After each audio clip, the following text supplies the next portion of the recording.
All right, Max, you ready to go live? Sure. What's up, guys? It's your boy back, RANKDILL here. We're fixing to break down the UFC 226 card. Let's go through the whole card. First, we got Jamie Moore versus Emily Whitmire. We got Lando Venati versus Drake R. Close. We got Dan Hooker versus Gilbert Burns. Curtis Melinder versus Max Griffin. Rafael Alonso versus Rob Font. We got Paul Felder versus Platinum Mike Perry. Uriah Hall versus Paula Costa. Gokhan Selke versus Khalil Roundtree. Mike Chiesa versus Anthony Pettis. And Francis Ngannou versus Derek Lewis. The Max Holloway and Brian Ortega fight has been canceled, sadly. And then we got Stipe versus DC. So let's get to it, Maxwell. Such a bummer about Max Holloway and Brian Ortega, too. It is very, very, very sad. All right, Maxwell, the first fight on the card, we got Jamie Moore versus Emily Whitmire. Break it down for me, Max. Alright, Jamie Moyer record didn't enter into Saturday's contest is 4 wins and 2 losses. Her last fight is a loss against Vivian Pereira by decision. Her UFC record is 1-1. She's a very well-rounded fighter and has good striking skills and can strike from anywhere in the cage. Her opponent is Emily Whitmire. Her record is 2 wins and 2 losses. Her last fight is a loss to Jillian Robertson by submission in the first round. Her UFC record is 0-1. She's a blended MMA artist, which is really good. She's dangerous from anywhere, and she trains at an extreme couture, and you know she's going to have a good ground and pound game. In my pick in this one, I'm taking Jamie Moline by decision. All right, very nice. On this fight, I've got it broke down like this. Jamie Moore, she's a really good wrestler that can throw some nice hooks and leg kicks.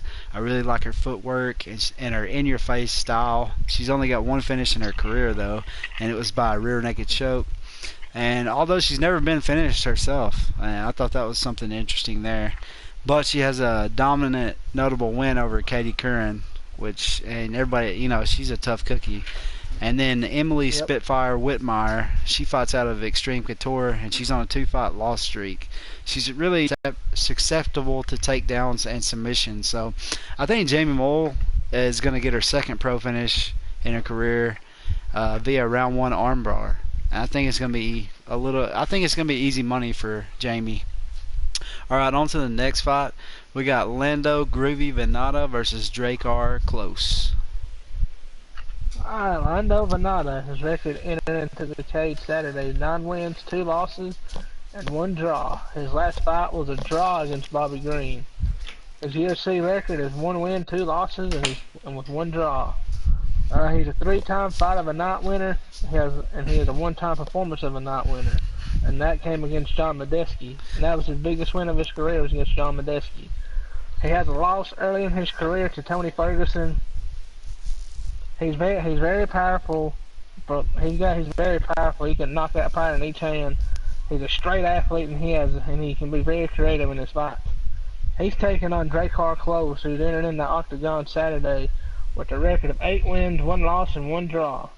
His last fight was a loss against David Timer, when she lost by decision. His UFC record's 2 wins and 1 loss. Dracov's got a key win over Mark DeKessie, and he has good heart and he doesn't quit. He's very explosive and he's very fun to watch. I watched him before and I really enjoyed watching him fight, and I'm picking Drake R. Close by 2nd round knockout in this one. All right, good pick. I kind of broke it down the same way. We got Groovy Venata, comes from Jackson Wink, and like you said, he's 9-2 and he's got 1 draw.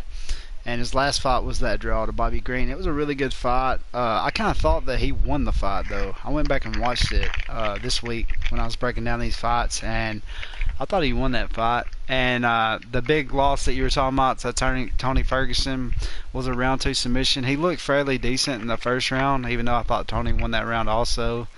And he's got a close loss to David Tamor. And it was close. It could have went either way, really. To me, he's really impressive, and he's very well-rounded. He's got submissions. I've seen spinning wheel kicks from him. You name it, he's got it. Then you go to Drakkar Close. Man, this fight should be a slugfest. Both these guys like to throw down. And he's got, like you said, that split decision win over DeCasey, which I don't even think it should have been split. I think it was a clear win for him. I went back and watched that fight also this week, and I thought he dominated every round of that fight. In my opinion, he did. But he also, his last fight was a loss to David Tamer also. So this one's a toss-up, but I think it's going to be a really good fight. And I'm going to pick Drakkar Close with his unorthodox style via KO in round 1. All right, on to the next fight on the card. We got Dan Hooker versus Gilbert Burns. What you got, Max? Dan Hooker's coming into Saturday's contest. Record 17 wins and 7 losses. His last fight was a win against Jim Miller by first round KO. His UFC record 6-3. Has a very big win in his career against Jim Miller, Mark Dusetsky, and Ross Pearson. He's a one-time performance of a night winner against Ross Pearson. He has 2 key losses, I thought, in his career, was to Jason Knight and Yair Rodriguez. And he's a very well-rounded fighter. I think Dan Hooker's going to do pretty good in this fight. He's facing Gilbert Burns. His record coming in Saturday's 14 wins and 2 losses. His last fight was a win against Dan Moret by second round KO. His UFC record 6-2. His key win for his career against Alex Oliveira, and during that win he got performance of a night. Gilbert Burns, has very good submission skills. He's got great takedowns and has KO power. I went back and forth on this one, but I want to take Dan Hooker in this one by third round KO. Very nice breakdown. Kyrie Irving, thanks for the shout out, dude. Thanks for the subscribe. And I hit you back on that also. All right, Dan the Hangman Hooker. He's coming off 3 straight finished wins. All were noteworthy. One of them was over Jim Miller, which is I believe it was like a head kick KO. Ross Pearson, and then he's got a sub win over Mark DeCasey, who's always dangerous. But Hooker, he's got really good stand up. He's got really good clinch work. Obviously, he can submit you also, and he's a really good grappler. And then we go to Gilbert Durinho Burns, who's an excellent BJJ specialist. So he's finished his last 2 opponents via KO, though. So he's got a lot of power also. Dan Hooker will be in some real danger if this fight goes to the ground. So I think Dan Hooker is really underrated, and I think his takedown defense will be key in this win. I'm going to pick him via KO in round 2, which it's a toss-up, though, because I think also Gilbert Burns could knock him out on his feet. So I'm just giving him the slight edge on the stand-up. All right, the next fight on the card. What are you doing, Max? I keep hearing some rustling around stuff. What's the notes, homie? I can't. All right, so we got Curtis Melinda versus Max Griffin. This should be a great fight, Max. Will break it down for me. All right, you got Curtis Melinda, who's entering Saturday with a record of 15 wins and 3 losses. His last fight was a win against Diego. He's 1-0 in the UFC, and during that win with Diego Alves, that earned him performance of the night. He has amazing striking, and that can go along with his outstanding reach. And he's very, very athletic. He's taking on Max Griffin, who's entering Saturday with a record of 14 wins and 4 losses. His last win was against Platinum Mike Perry via decision. His UFC record's 2-2. He's lost to the champ in his weight class, to Kobe Covington, early in his career. He's a very unorthodox fighter, and has a very unorthodox stance too to go along with that. And he can finish the fight from anywhere. And in my pick, I'm taking Max Griffin by decision. All right, very nice breakdown, Maxwell. Curtis Melinda is on a 7-fight win streak. 4 of those by KO. Watch out for his head kicks and his power in both hands. Then you got Max Payne Griffin making his way back to Octagon, coming off a big decision win over Mike Perry. If you go back and watch that fight, he kind of dominated Mike Perry. Mike Perry wanted to brawl with him, and he wasn't having none of that. He's a smart fighter, but the KO department has been lacking for him in the last several fights. So I think he plays it a little too safe in this fight. That's the one thing I did have a knock on him for with against Perry is he would never go on the attack mode. He was just playing defensive the whole time. So I think he plays it a little too safe, and Curtis Molinder gets the KO in round 2. What's up, Throw Up the X? Thanks for joining us again. All right, the next fight we got on our card is Rafael Sancho versus Rob Font. Maxwell, break it down. All right. Rafael Sancho's record entering Saturday's 26 wins and 5 losses. His last fight was a win against Matthew Lopez by KO in the 3rd round. He's got a very impressive record in the UFC with a 10-2 record. Has some very key wins in his career against Aljamain Sterling, Brian Caraway, and T.J. Dillashaw.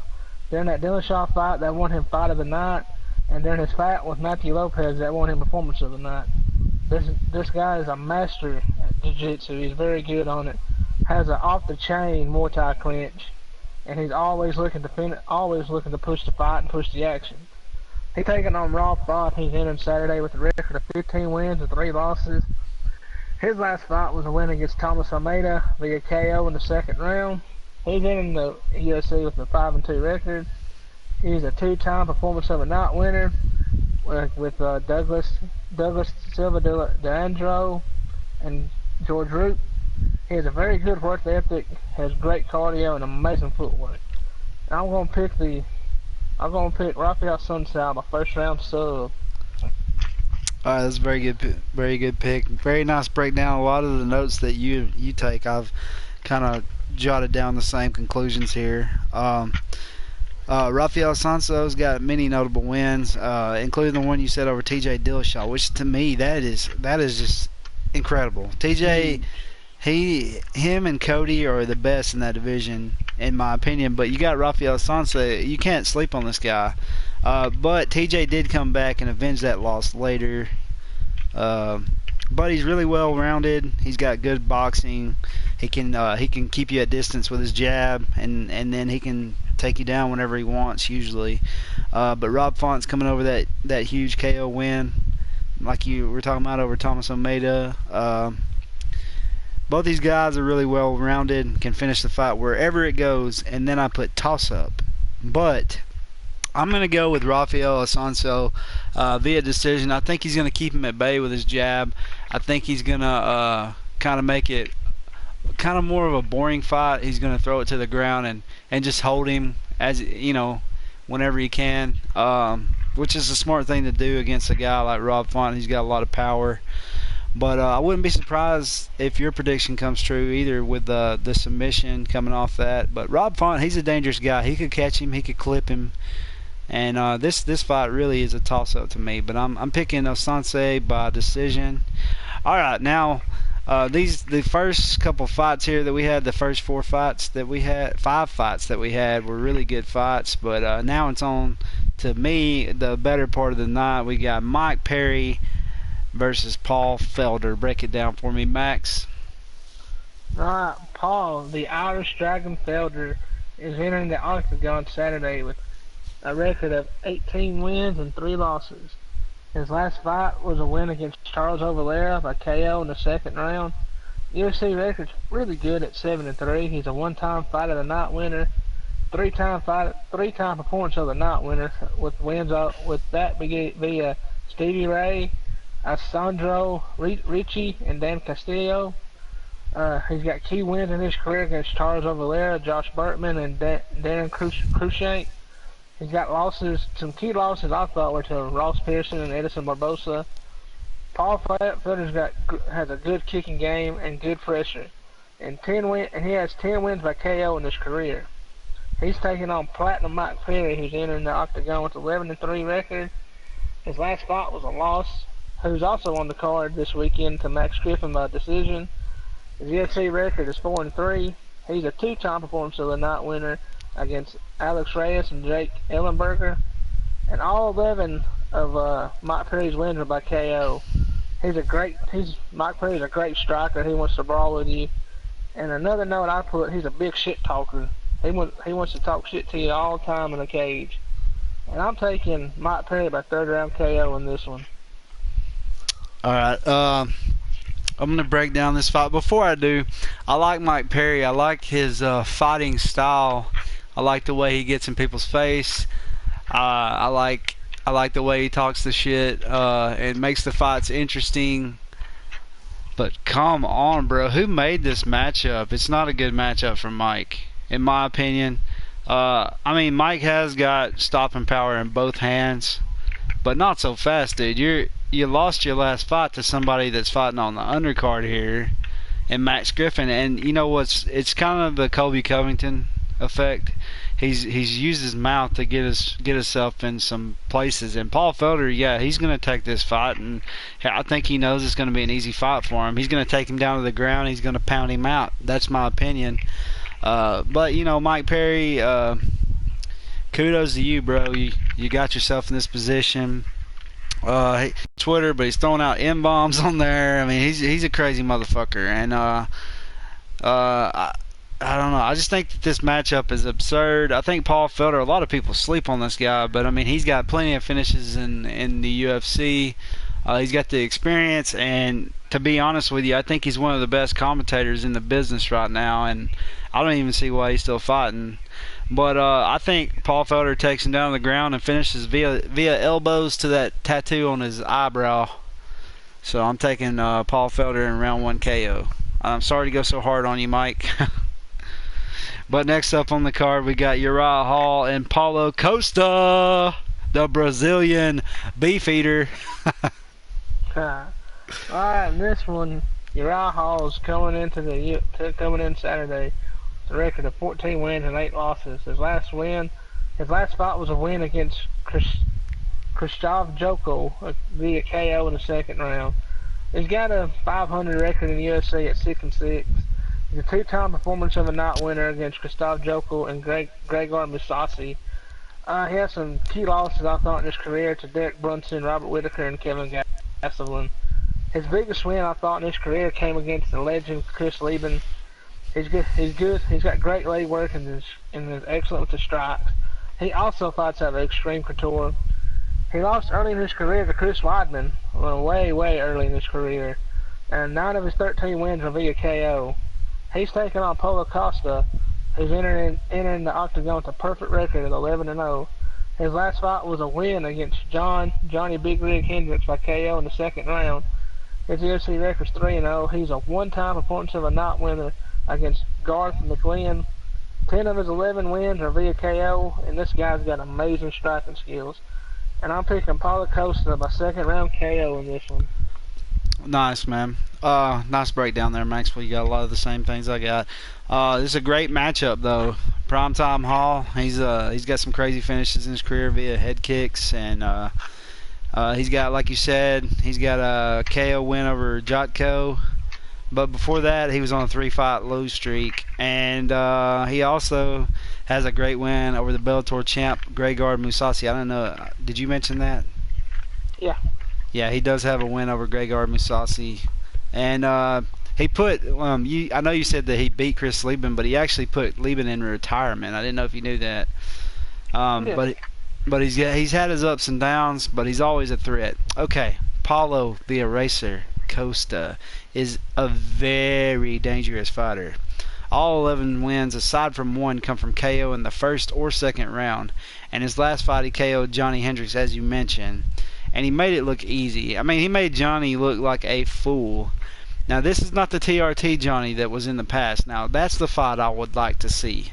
This guy is built like a brick shithouse, and you'd swear he took all the steroids. But, according to USADA, he's clean. I think that he has the MMA Math equation, that is Uriah Hall, figured out and gets another round 1 KO victory. All right, moving on to the next fight on the card, we got Gökhan Saki versus Khalil Roundtree. The Turkish Tyson versus Khalil Roundtree. Break it down, Maxwell. Gökhan Saki's entering the octagon with a record of 1-1. His last fight was a win against Enrique da Silva by KO in the first round. His UFC record is 1-0. During that fight against Enrique da Silva, that earned him the Performance of the Night award. He's a very good striker. He's got amazing kickboxing skills. And I think Gokhan Siaki, if he continues on this path, he can make a run at the title. He's taking on Khalil the Warhorse Roundtree Jr., who's entering the octagon with a record of 7-2. His last fight was a loss against Michael Olafsson by decision. He's entering the UFC with a record of 2-3. He's a good striker. I don't think Khalil Roundtree stands a chance with the kickboxing of Gokhan Saki, and that's why I'm taking Gokhan Saki by decision. All right, nice breakdown. The Turkish tycoon, Gokhan Saki. He's a really good kickboxer. He's got like some kind of crazy kickboxing record. You can look it up. I'm not really 100% sure what it was, but it's like in the 80s on wins. So he looked impressive against Frankenstein de Silva, and I knew me and Maxwell, we watched this one live. We didn't really know who he was as he came in, but I knew that he fought in what is that kickboxing? What's it called? I can't think. I know what you're talking about. I can't think of it either. It's the mainly the only K1? kickboxing.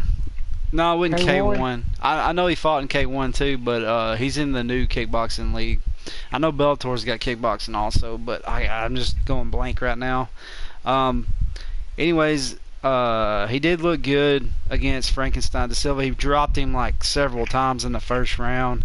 The only thing that I found a little bit questionable about him is his gas tank. He looked a little tired there towards the end, but even though he looked tired, he got a crazy KO at the end of the round one, wasn't it? Yes.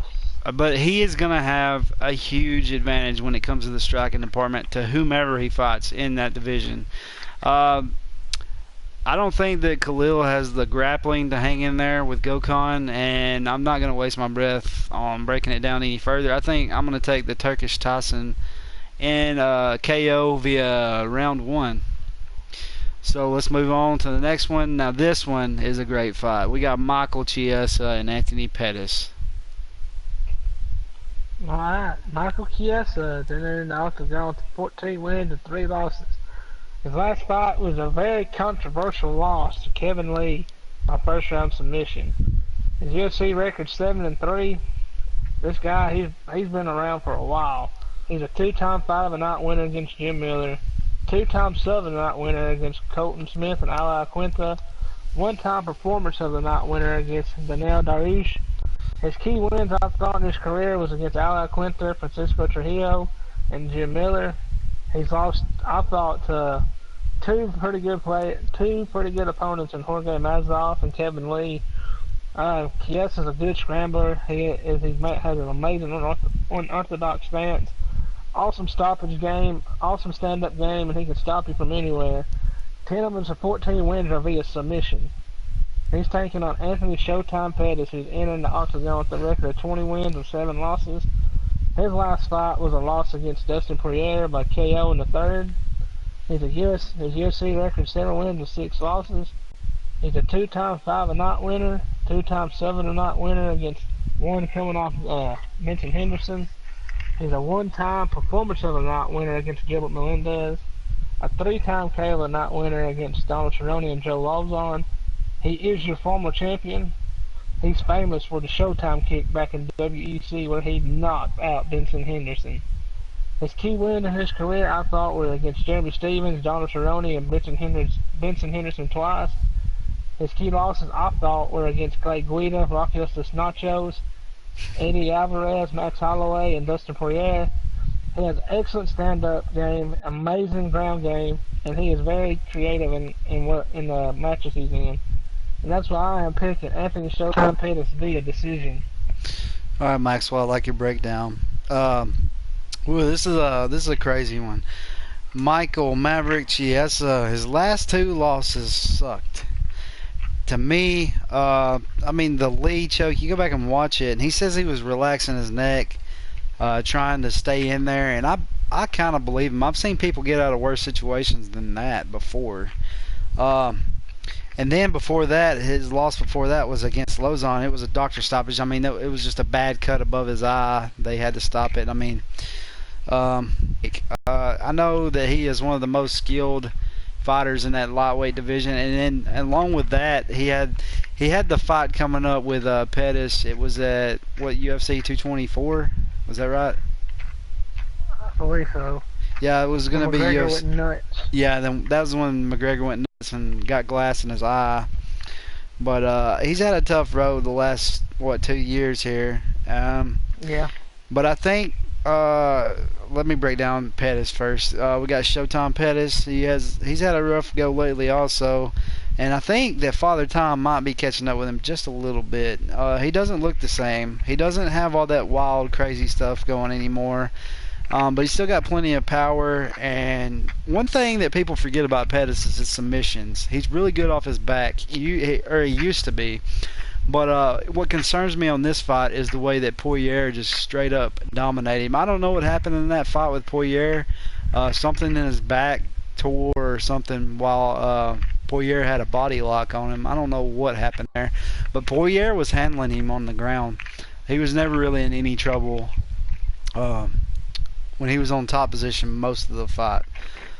So this one, I think Chiesa's he's a better grappler than Poirier. So I'm going to take Chiesa with his signature rear naked choke in round 2. Alright, on to the next fight. We've got the big ones. Francis Ngannou versus Derek Lewis. Break it down, Maxwell. Alright, Francis Ngannou's record coming into Saturday's 11 wins and 2 losses. His last fight was a loss against Stipe Miocic via decision. His UFC record 6 wins and 1 loss. He's a 2-time Performance of the Night winner against Andre Arlovski and Anthony Hamilton. Biggest wins in his career are against Curtis Blaze, Andre Arlovski, and Alistair Overeem. He's very powerful and he will pressure you. He's very strong and he is powerful and he's very smart. But the one key thing that I thought that hurts him is he sucks on the ground. And 7 of his 11 wins are via the KO. And he is taking on Derek the Black Beast Lewis. His record is entering is 15 wins and 5 losses. His last fight was a win against Marcin Tybon via KO in the 3rd round. His UFC record is 10 wins and 3 losses. Lewis is a 2-time Performance of the Night, 2-time Fight of the Night winner against Travis Brown, and a 2-time Performance of the Night winner against Marcin Tybon and Gabriel Gonzalez. His biggest wins I thought in his career was against Gabriel Gonzalez, Roy Nelson, and Travis Brown. I thought a big key loss to him early in his career was against Matt Mitrione. Derek Lewis has a lot of heart. I mean, he can go for days, but he gasses out a little early, I think. And 17 of his 19 wins are via KO. And I am picking Francis Ngannou, 2nd round KO in this one. Beautiful breakdown there. Okay, I don't have much on this. Francis Ngannou has 0 wrestling. 0. And a lot of people are going to be sleeping on Derek Lewis. And if I was a betting man, this is the fight that I would put money on. I would put money on Derek Lewis. The reason, like I said, Ngannou has 0 wrestling. And Miocic showed that to everybody. He gave a blueprint on how to beat Ngannou. See, the one thing about Miocic is he don't have the crazy knockout power on the ground like somebody like Derek Lewis does. And if you don't think that Derek Lewis has knockout power on the ground, go back and watch that Travis Brown fight, because he straight murdered Travis Brown on the ground. This one, it's really peculiar, though, because I don't think anybody in the heavyweight division can take a shot like Stipe did either. Stipe took some heat in that 1st round against Francis. Francis almost closed his eye up with 1 punch. And that's the thing about Derek Lewis. I've never seen him get knocked out. I know he's tough. He's got a really small gas tank, and so does Francis. So if this one goes out of the 2nd round, I don't think we'll see a finish. I think that's a given there. But what I think is going to happen, I think Francis is going to come out there and do his swinging like he usually does. Derek Lewis is going to secure a takedown as Francis is trying to rip his head off. And I think Francis gets more tired than Derek, and in the 2nd round, Derek takes over. I think he's going to win by submission. I know a lot of people aren't going to really pick that, but that's what I think is going to happen. All right, on to the next fight. We did have Max Holloway and Brian Ortega. The fight's not happening anymore. It sucks. Maxwell, do you want to throw your breakdown out on this one, or you want to just skip it? If it's not on the card anymore, we'll skip it and we'll save it for when they do decide to throw down in the octagon. All right, that's fair. I'm really bummed out, man. This was the fight right here that I was looking forward to the most because I'm a big Max Holloway fan, and Ortega. They're both my top 5 favorite fighters.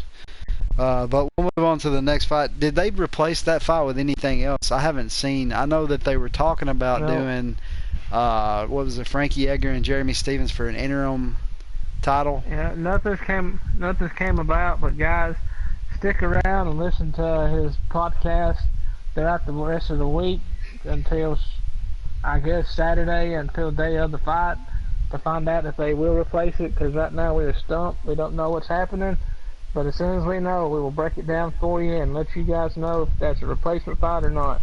Yeah, they'll do the weigh-ins tomorrow, and we'll know for sure if there's going to be a replacement fight. And if there is, I'll do a breaking news on our feed here. So if you're not subscribed already, hit the subscribe button, which there's other ways that you can find it out also. I know that.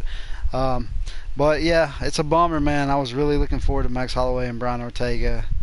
But let's move on to the next fight. We got Stipe Miocic versus Daniel Cormier, and this is the mega fight of the century. I think, in my opinion, this is the only real mega fight we've ever had in the UFC. A super fight, whatever you'd like to call it, boxing fans. All right, Maxwell, break it down for me. Alright, Stipe Miocic, the All-American boy. Record is 18 wins and 2 losses. His last fight was a win against Francis Ngannou via decision. His UFC record is 12 wins and 2 losses. Coming in tonight, he's got a 6-fight win streak. He's a 3-time Fight of the Night winner, one being Alistair Overeem, 4-time Performance of the Night winner via Junior Dos Santos, Mauricio Werdum, Andre Arlovski, and Fabio Maldonado. 1-time KO of the Night winner via Philip DeFries. He's very fast and has very, very quick hands. Key wins in his career is Roy Nelson, Gabriel Gonzalez, Mark Hunt, Overeem, Santos, and Ngannou. His key losses, he had a loss early in his career to Dos Santos, which he later retained and got a win, and he got a loss early in his career to Stephen Struve. And 14 of his 18 wins were via KO. And he's facing Daniel D.C. Cormier. His record is 20 wins and 1 loss. His last fight was a win against Volkan Ozdemir via KO in the second round. His UFC record is 9 wins, 1 loss, and 1 no contest. DC's coming into a 5-fight win streak. He's a 2-time Fight of the Night winner, one being Alexander Gustafsson, a 2-time Performance of the Night winner via Volkan Ozdemir and Anthony Johnson. Man, he's one of the best wrestlers in this division, I believe. He's got key wins against Volkan Ozdemir, Anderson Silva, Gustafsson, Johnson, Henderson, Roy Nelson, and Frank Mir. And if I'm not mistaken, DC's undefeated as a heavyweight. Yeah, But he's I never think- even lost a round in heavyweight. But I think that's going to end Saturday night, and I am picking Stipe Miocic via decision. All right, very nice breakdown. This fight is very intriguing to me. The only man that's ever been able to really do any kind of damage on DC, aside from Alexander Gustafsson, was John Jones. I mean, he's been in there with Anthony Johnson. He's been in there with guys that know how to throw the leather. That's for sure. But he's never been in there with a total package, aside from John Jones. Somebody with a total package. Like he's fought Ozdemir. He's just kind of like a KO king. He knew how to strike. So DC used his grappling against him. Whenever he fought Anderson Silva, he threw him around like a rag doll. Whenever he fought Alexander, he had a little bit of a tough time because Alexander's got good wrestling too. He's had plenty of great fights. Think about Anthony Johnson, dude. One shot from Anthony Johnson could knock anybody out, and DC weathered the storm, took him down, and dominated him. The thing about Stipe, he's had more title defenses in heavyweight division than anybody else. But then you go back to DC. Um, DC has never won. He's never lost a round in heavyweight, and he was a strike force heavyweight champion. He won the Grand Prix. So this is a very interesting fight. But the way I see it go down is I think Stipe is going to be able to use his takedown defense, and he's going to be able to keep him at distance with jabs and boxing. I think DC's got better. He's one of the better pressure fighters in the UFC. He'll be up in his face trying to throw uppercuts like he did against John Jones. Um, Funny vid to grind, and that is correct. He's going to try, but in my opinion, I think Stipe is going to be able to weather that storm, and he's going to catch him with a head kick, just like John Jones did in round 3. And that's going to conclude our prediction show. Thank you everybody for joining in. Just hit that subscribe button if you hadn't already. We'll be back with more content here soon. Let's have a discussion before we leave here.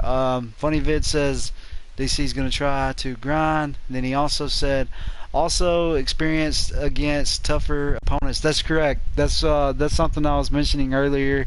He's already fought with. He's already had fights with. Hold on one second.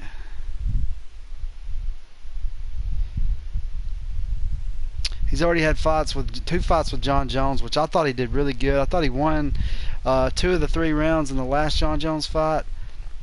He stayed up in his face. He had a really good game plan against Jones. He did the pressure on him. But we have to say here, Kwan Soki says DC has to take Stipe down, then attack him. But Stipe has fists and takedowns, so I say Stipe wins it all. That's a very good choice. Really, I mean, it is kind of a toss-up because we don't know. I mean, DC is on another level with his wrestling. And like I said earlier, he hasn't lost a single round as a heavyweight, ever. That's crazy. You hadn't lost a single round. And the only reason he ever dropped down to light heavyweight was because him and Kane are training partners. Now, if he hadn't have, then I think DC would have already won a heavyweight championship by now. But Stipe, I mean, dude, everybody wants to sleep on Stipe. There's something about like the way he looks, or I don't know, man. Funny Vid says he's gone through hell and back, not like Stipe. That's true. I think there's a lot of dinosaurs in the heavyweight division, but I also think that the light heavyweight division is a little lack-worthy. If I'm being honest, you've got Volkan Ozdemir. A lot of people didn't even know who that guy was when he fought DC, and I know who he is. You know, he's no time, but I'm a hardcore MMA fan, and I think he's one of the better guys in that division. But I mean, you got Glover Teixeira, and then Anthony Johnson, who's retired now, which was crazy. I'd like to see him fight in the heavyweight division. I'd like to see John Jones go to heavyweight. There's a lot of these guys that could easily go to heavyweight, fight around 225, and be even better, in my opinion. But, you know, there's rumors going around that John Jones is going to heavyweight to fight Brock Lesnar. I don't know how true those are. But Funny Vid, you bring up a good point there. I mean, Stipe, here's the one thing about that. I don't know if it's something about the weight or what, but before Stipe, the most times that somebody had defended the heavyweight title was 3 times, I believe, and that was Cain Velasquez, was it not? I believe so. Okay, now Stipe has got a record of 4 defenses. 4 defenses, that's it. I mean, you look at these other divisions. How many does DJ got? Like 11 now, something like that. 10. And Anderson, he's got 11. Anderson had 10. Anderson had 10. Like all these crazy things that just doesn't happen in the heavyweight division. Now, I'm not saying that DC doesn't have a chance. I think DC's got a better chance than anybody that's ever fought Stipe.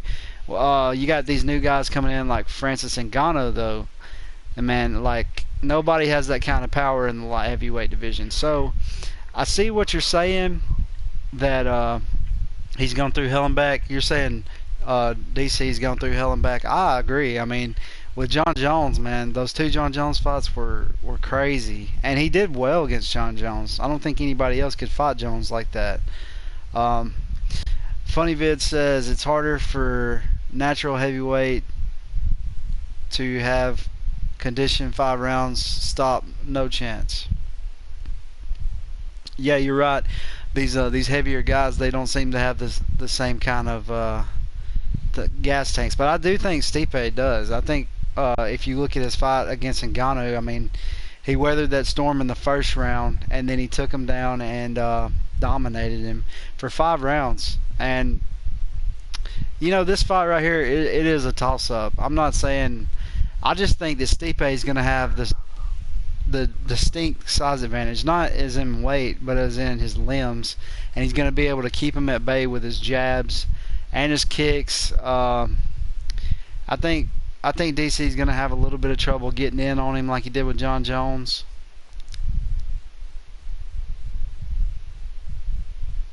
Yeah, man, that sounds good, Quan. But yeah, this should be an interesting fight, guys. We'll have to tune in tomorrow and find out. And we do keep score. Me and Maxwell, we keep scores on our picks. We go by the round that it's finished. So like if Maxwell says that he picks Gokhan Saki in round 2, but via KO, and then Gokhan Saki wins in round 2 via KO, then he gets 3 points there because he picked the winner and the round and the way that he won. But if he picked him by round 2 KO and he won by round 2 submission, then that would just be 2 points. So we're going to be keeping up with that, and we'll let you know we'll tally up the scores and let you know who won. We also dropped a prediction video for the Tough 27 finale yesterday, and that fight is going to be on tomorrow night on Fox Sports 1. So we'll let you know what guys on the score. Cartoons does she like? I know she likes SpongeBob. That's pretty much all that I know. That I know she watches YouTube mainly, like Jake Paul and people like that. Jack Van Ort, thanks for joining us again, buddy. Jack is from South Africa, ain't that right? Or South America? South Africa. South Africa. Jack says, but Daniel would put more pressure on than Francis. Stipe has to get him out early. That's true. I see that too. You're saying that Stipe don't have the conditioning, pretty much is what I think you're saying. I don't think that Stipe's ever fought anybody that's going to have as much pressure as DC. I think this is going to be Stipe's toughest fight that he's ever had. And Maxwell did say that he had a couple of notable losses against Junior Dos Santos. He also had one against Stefan Struve early in his career, which was it was crazy. But he's a different fighter now. I think back then he was fighting in, where was he fighting in, or training? I don't forgot. I don't know. I mean, DC's never lost a round in heavyweight. You can look it up, man. Everybody that he's fought in heavyweight, he's won every round. It's crazy. And usually we don't do these kind of discussions, but we've got people in the chat. I like this. I like discussing what we think.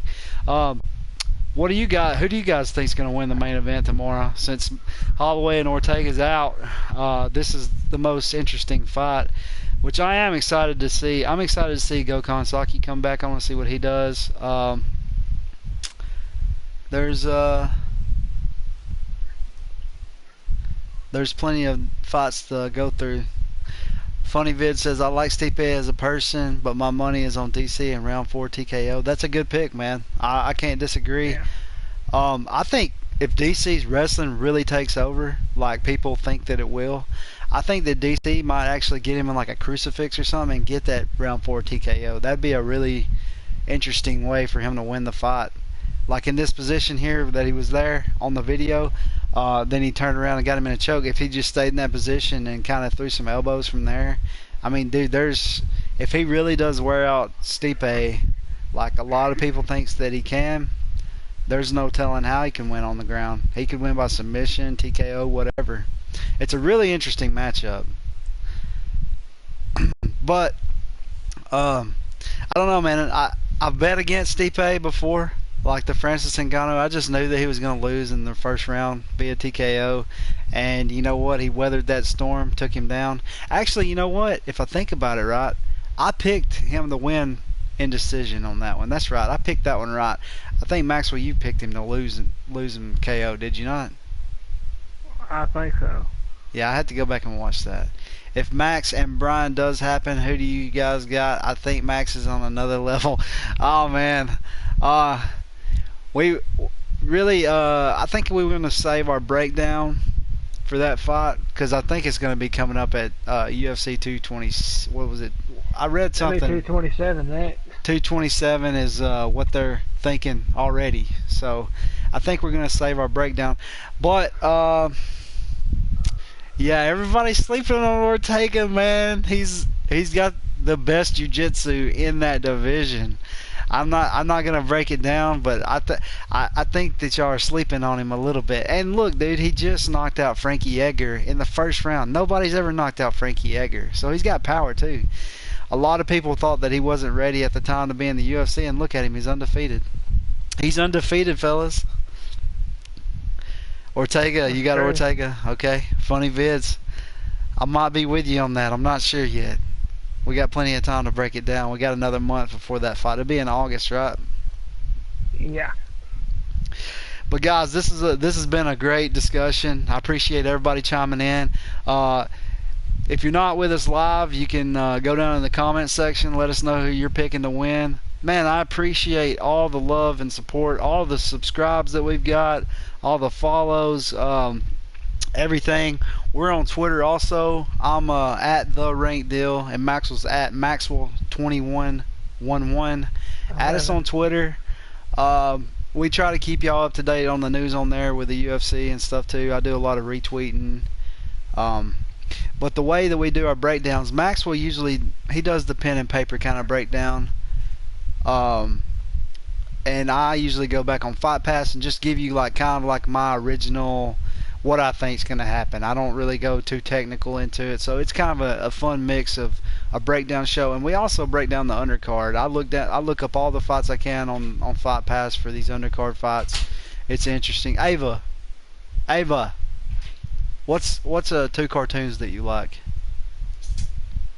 SpongeBob and what? Living Maddie, Quan. But yeah, so we have kind of a weird dynamic that we do for our prediction show that most people don't. I know John Anik and Kenny Florian have kind of a, kind of like a weird thing where they have a fan call in. Live in Maddie. Is it Live in Maddie? Is it a cartoon? Yeah. Well, a cartoon, baby. Garfield. She likes Garfield. That's another cartoon that she likes. But yeah, so I think we have a cool dynamic. We're gonna keep doing these prediction videos. We're doing some new stuff too. We're gonna be streaming other like video games, like we did Fortnite and H1Z1, and I checked out this new game, or it ain't really new, but this game called Brawlhalla today.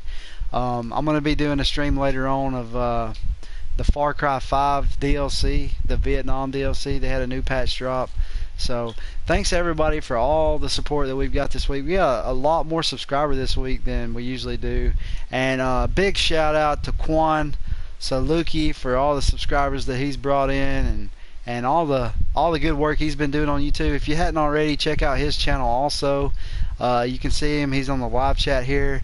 But if you can't see it, it's KUANSULUKI. Check him out on YouTube. He does some nice music mixes, and he does some video games online too. But we appreciate everybody's support here. If you want to know more about the predictions and stuff, hit the subscribe button, and we'll see you tomorrow on the Ranked Featured Fights. Peace.